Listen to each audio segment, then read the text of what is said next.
Hello and welcome to the Learn and Talk English podcast. We're here to help you speak English naturally, just like a native. If you've ever felt your English sounds too formal or stiff, you're not alone. Today we'll show you how to add real-life expressions to your conversations. These are phrases you won't always find in textbooks, but they make your English sound relaxed and authentic. By the end, you'll understand movies, songs, and everyday chats much more easily. Let's get started and make your English sound natural. Here's what's ahead. We'll teach you 10 real-life English expressions. We'll explain what they mean and give you examples you can use right away. Next, we'll act out a short, natural conversation using these phrases. You can listen, read along, and even practice speaking with us. After that, we'll share our top tips for sounding more natural, like using contractions and matching your tone. Finally, we'll wrap up with a quick quiz to test what you've learned. Our goal? To boost your confidence and help you speak English with ease. Ready? Let's dive in. Let's start with some everyday expressions you'll hear all the time. No worries, use this instead of you're welcome or it's okay. What have you been up to? A friendly way to ask what someone's been doing lately. How's it going? A casual greeting, more relaxed than how are you? I get it shows you understand or relate to someone's situation. For example, if a friend is late, just say, no worries. Or if you see someone you haven't met in a while, hey, what have you been up to? These phrases make your English sound friendly and real. Try them out in your next conversation. Let's keep going. Now let's talk about showing agreement and excitement. You bet, an enthusiastic way to say yes. Sounds good, agreeing to a plan or suggestion. Fair enough. Accepting someone's reason even if you don't fully agree. I'm down, slang for I'm in, or I'd like to join. For example, if someone asks, pizza tonight? You can say sounds good, or a new movie? I'm down. These phrases make you sound positive and engaged. Use them to keep conversations lively. Let's look at phrases for making plans and ending chats smoothly. Catch you later, a casual way to say goodbye. Let's play it by ear. Decide as you go, no fixed plan. I should get going, a polite way to say you need to leave. Let's touch base, check in or discuss something later, often at work. For example, it's late, I should get going, catch you later. Or, not sure what to do? Let's play it by ear. These expressions help you sound natural in any situation. Try them next time you make plans or say goodbye. On to our last set. Here are phrases to show you're listening and interested. I'm all ears means you're ready to listen. I see shows you understand. That makes sense when someone's explanation is clear. Tell me more, invite someone to keep talking. For example, if a friend says, I have news, reply, I'm all ears. Or, oh I see, that makes sense. These phrases build connection and keep conversations flowing. Use them to show you care about what others are saying. Let's wrap up with some quick tips and a quiz. Let's cover a few more versatile expressions that will add a friendly and casual touch to your English. The first one is, my bad. This is a very informal way to admit a small mistake. For instance, if you accidentally bump into someone, you could say, oh my bad. Next, let's look at no big deal. It minimizes the importance of a problem to reassure the other person. If a friend spills water, you could say, don't worry about it, it's no big deal. Another fantastic phrase is, anytime. This is a warm response to someone thanking you, implying you are happy to help. For example, if you help a coworker and they say thank you, you can respond with a smile and say, anytime. Finally, we have I'm beat. This means I'm extremely tired. After a long day, you might say, let's just order takeout tonight, I'm beat. Oh, no worries at all. I wasn't even ready to order yet. In this first part, you heard us use how's it going as a casual greeting. Then I asked, what have you been up to inquire about Mark's recent life. And when Mark thought he might have cut in line, I used no worries to show that it was not a problem at all. Notice how these phrases make the initial interaction feel very relaxed and friendly. Now that you're familiar with those expressions, it's time to see them in action. Mark and I are going to role-play a short conversation to demonstrate how these phrases can be woven into a natural, everyday chat. Imagine two friends meeting up for a coffee. As we go through the dialogue, you'll see the text on the screen. The special expressions we taught you earlier will be highlighted so you can easily spot them. Are you ready? Let's begin the dialogue. Exactly. A comedy sounds like a better plan. Mark used sounds good to agree. He showed understanding by saying, fair enough and I get it. These phrases show empathy and acknowledge someone's point of view, essential for positive conversations. Ha! Fair enough. I get it. Those movies can be really intense. We'll probably pick a comedy. Playing it by ear sounds good to me. I'm not a huge fan of horror movies. When I mentioned my book idea, Mark showed his interest by saying, "Tell me more and I'm all ears." This encourages someone to share. When I invited him to the cinema, he showed his enthusiasm with "You bet." I also used play it by ear to describe our flexible plans. Oh, that sounds like fun. You bet I'd love to join. Hey, a few of us are thinking of going to that new outdoor cinema on Saturday night. Are you free? A new book? That's amazing. You have to tell me more later. I'm all ears. In that final part, I used the phrase "I should get going" to signal it was time to leave. This is a polite way to begin your exit. Mark then suggested, "Let's touch base," a friendly way to propose connecting later. When I thanked him, he responded with "Any time," a warm alternative to "You're welcome." Finally, we both used the common farewell, "Catch you later," to say goodbye. We hope seeing these expressions in context has helped you understand them better. Listen to the dialogue a few more times, noticing the rhythm and intonation. Practice makes perfect, and the more you expose yourself, the more natural you'll sound. The key is seeing how these phrases manage an interaction from greeting to goodbye. Think about where you could insert a "no worries" or "sounds good" in your conversations. Start with a few expressions and try to use them this week. The more you practice, the more comfortable you'll become, and soon you'll use them without thinking. Your boss at work will use contractions. News reporters on TV use contractions, and we are using them right now.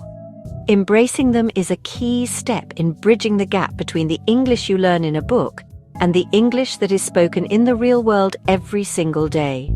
Don't be afraid that using contractions will make you sound informal or uneducated. This is a common misconception among English learners. While you might avoid them in very formal academic writing, they are completely standard and expected in almost all spoken situations, including professional ones. When you are rehearsing sentences or talking to a language partner, make a deliberate effort to use contractions like can't, shouldn't, he's, and we've. It's a small change, but it has a huge impact on making your speech sound more authentic and less like a textbook. So how can you practice this? A great way to start is by consciously identifying contractions when you listen to native speakers. Pay attention in movies, TV shows, and podcasts like this one. Notice how frequently we use them. Then try to incorporate them into your own speaking practice. It might feel a little strange at first if you're not used to it, but it is a habit that will significantly change how people perceive your fluency. For example, instead of saying, "I do not think that is a good idea," a native speaker would almost certainly say, "I don't think that's a good idea." Can you hear the difference? The second version is quicker, smoother, and much more common in everyday conversation. Using contractions will instantly make your English sound less robotic and more relaxed. It helps your sentences flow together more smoothly, creating a more natural rhythm. Our very first tip, and perhaps one of the most important for sounding natural, is to use contractions. In written English, especially in formal essays or reports, you are often taught to write out full words like "do not," "I will," or "they are." However, in spoken English, native speakers almost always shorten these. We say "don't," "I'll," and "there." This is honestly a fundamental characteristic of conversational speech. Now that we have covered some brilliant expressions and seen them in a dialogue, let's move on to our speaking tips. These are designed to help you with the overall sound and feel of your English. When you master the stress and intonation patterns of English, native speakers will find it much easier to understand you. So listen for the beat, pay attention to the melody, and start making your English sing. Remember, this is not about losing your accent, it's about improving your clarity and making your speech more effective. Don't just focus on the words. Focus on the music. It might feel like you are acting or exaggerating at first, but this exercise is incredibly effective. A great way to practice this is through a technique called shadowing. Find a short audio clip of a native speaker and then immediately try to repeat it, copying the speaker's rhythm, stress, and intonation as closely as you possibly can. Pay attention to how native speakers use their tone to convey emotions. Our second tip is all about what we call the music of the language, your tone and rhythm. Learning to speak English naturally is the same journey. Listen actively to the music of the language spoken by native speakers. Collect the phrases and melodies that you like. Then be brave and try to reproduce them yourself. Over time, you won't be just imitating anymore. You will be creating your own unique, fluent, and natural style of speaking English. Think of it like learning to play a musical instrument. You listen to the masters, you learn the notes, and then you practice until the music flows from you naturally. Try using no worries the next time someone apologizes for something small. Try saying I'm all ears when a friend wants to tell you something. The more you use these expressions in real-life situations, the more they will become a natural part of your own speech. After listening and observing, the next step is imitation. This is where you put your learning into practice. Take those phrases you've collected and start using them. The key is to not be afraid of making mistakes. Your first few attempts might feel awkward or unnatural, but that is a normal part of the learning process. You could even keep a small notebook or a file on your phone where you write down these new, natural-sounding phrases that you hear. When you hear a new phrase or an interesting expression, don't just let it pass by. Pause and think about it. In what context was it used? What was the speaker's tone of voice? How did it make the conversation feel? However, passive listening is not enough. You must practice active listening. This means you are not just hearing the words, but you are paying close attention to how things are said. This means you should listen to as much authentic English as you possibly can. Watch movies without subtitles in your own language, listen to English language music, and of course, follow podcasts for English learners like ours. The more you immerse yourself in the language, the more you will subconsciously pick up its natural flow and vocabulary. Our final tip today brings everything together. You need to become an active listener and a good imitator. You can learn all the phrases and rules in the world, but the best way to develop a natural speaking style is by absorbing it from the people around you. We've covered a lot of fantastic material today. We've introduced 10 real-life expressions, practiced them in a dialogue, and shared some powerful speaking tips. Now it's time for a mini quiz. This is a fun, low-pressure way to check your understanding. We are going to ask you 3 multiple-choice questions. I will read each question and the possible answers aloud. If you're watching, you'll see the questions on the screen. Here comes the very first question. Your friend suggests getting pizza, which is the best response? A. I comprehend the suggestion. B. Sounds good. Or C. That is acceptable. Okay, let's move on to question number 2. In our cafe conversation, what did I mean when I said we would play it by ear for the cinema? A. We will listen to music on the way there. B. We will decide on the details later. Or C. We will only go if the movie has good sound. Let's check your answers and see how you did. I will explain the correct answers, which will help you remember the concepts. Question 3. Which speaking tip helps you sound more relaxed? A. Using contractions. B. Speaking very slowly. Or C. Avoiding slang. The correct answer is A. Using contractions. Shortening words is fundamental to natural spoken English. Question 2. What does play it by ear mean? A. We will listen to music. B. We will decide on the details later. Or C. We will only go if the movie has good sound. The correct answer is B. We will decide on the details later, meaning to be spontaneous. Let's look at question 1. Your friend suggests pizza. You agree. What is the best response? A. I comprehend the suggestion. B. Sounds good. Or C. That is acceptable. The correct answer is B. Sounds good, the perfect friendly response. It's okay if you didn't get them all right. The most important part is understanding the reasoning. Combining these practical tips with the new expressions you've learned today will have a massive impact on your fluency and confidence. Keep practicing, and you'll be speaking more naturally in no time.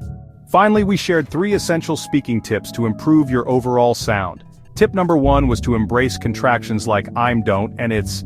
Tip number 2 was to focus on the music of English, the stress, rhythm, and tone of your voice.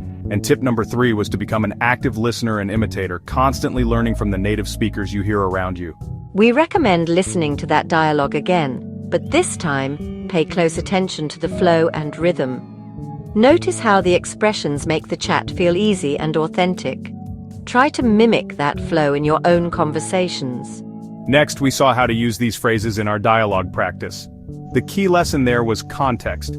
You saw how a simple conversation, from a greeting like, "How's it going?" to a farewell like, "Catch you later," is held together by these small, functional phrases. They help to manage the flow of the conversation, show emotion, and build a connection between the speakers. We encourage you to choose 2 or 3 of these expressions this week and make a special effort to use them in your speaking practice. Start small and build your confidence from there. First, we introduced you to 10 incredibly useful real-life expressions. Remember phrases like, "No worries for saying it's not a problem, I'm all ears to show you're ready to listen, and catch you later for a friendly goodbye." We also covered "you bet," "sounds good," "fair enough, I get it," and "play it by ear," among others.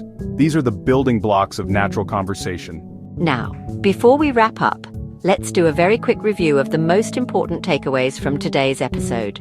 We believe that a little bit of repetition is fantastic for your memory. Our main goal today was to help you speak English more naturally, moving beyond the formal language you might have learned from a textbook and into the real world of conversation.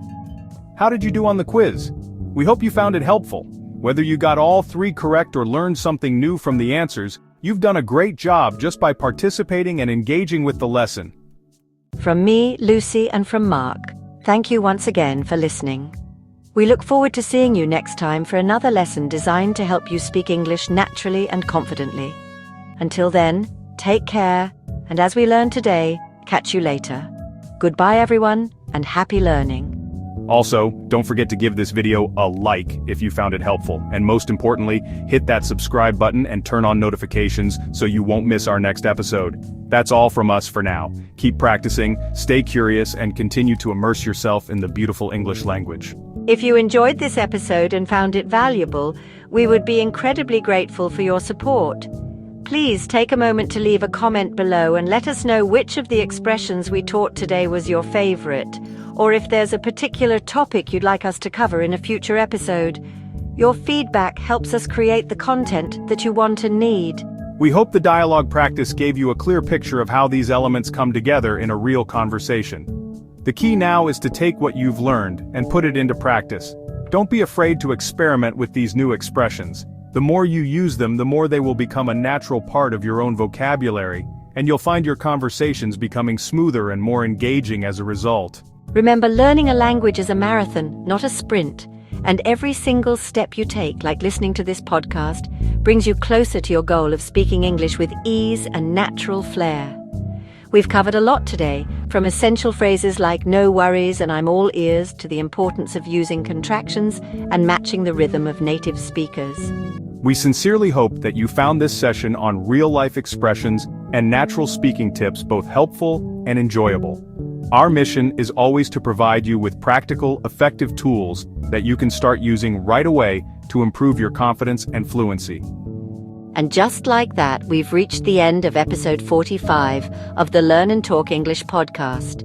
Thank you so much for joining us today and for investing this time in your English language journey.